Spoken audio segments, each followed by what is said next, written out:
Agency ప్రాంతంలో గ్రామ దేవత అయినా అలాగే ఇక్కడ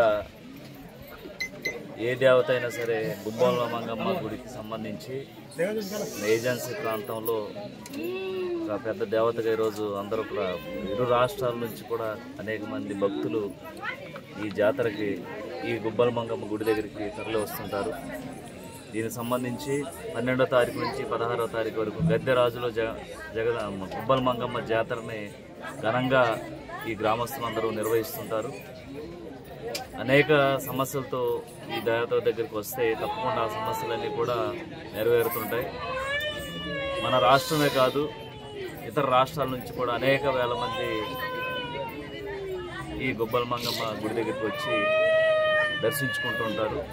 తప్పకుండా అమ్మవారి దీవెనలతో పోలవరం నియోజకవర్గం అంతా సస్యశ్యామలంగా ఉండాలని మేము కూడా ఆశిస్తున్నాం. అలాగే ఈ జాతరకు సంబంధించి ఇక్కడ ప్రెసిడెంట్ గారు అలాగే గుడి చైర్మన్ గారు ఆధ్వర్యంలో ఘనంగా ఈ జాతర నిర్వహించడం జరుగుతుంది. ఈ జాతరకి ఈరోజు మా జనసేన నాయకులు, టీడీపీ నాయకులతో అలాగే లోపల ఉన్నటువంటి నాయకులతో ఈరోజు వచ్చి ఈ జాతరలో పాల్గొనడం జరిగింది.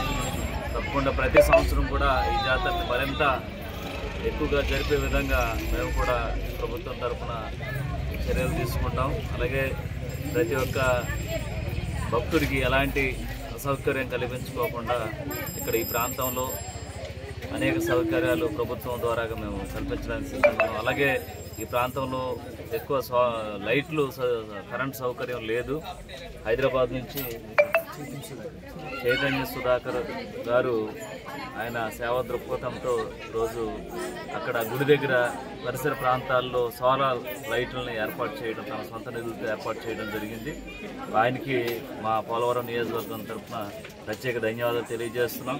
అలాగే తప్పకుండా ఎవరైతే ఈ విధంగా తమ సేవా దృక్పథాలని ఇక్కడ ఏజెన్సీ ప్రాంతంలో ముఖ్యంగా అనేక సౌకర్యాలు గిరిజన ప్రాంతంలో ఉండవు, ప్రభుత్వం తరఫున చేస్తున్నాం. కానీ అన్నీ చేయలేం కనుక ఎవరైనా దాతలున్నా కూడా ఇలాంటివి మాకు ఫెసిలిటీ కల్పించగలిగితే మరింత డెవలప్మెంట్ అవ్వడానికి మా ఏజెన్సీ ప్రాంతం ఉంటుందని నేను తెలియజేస్తూ, ఇలాగా ఈ గిరిజనులకు సంబంధించి గుబ్బల మంగమ్మ జాతరని జరుపుకోవడానికి మా అందరికీ కూడా చాలా సంతోషంగా ఉంది.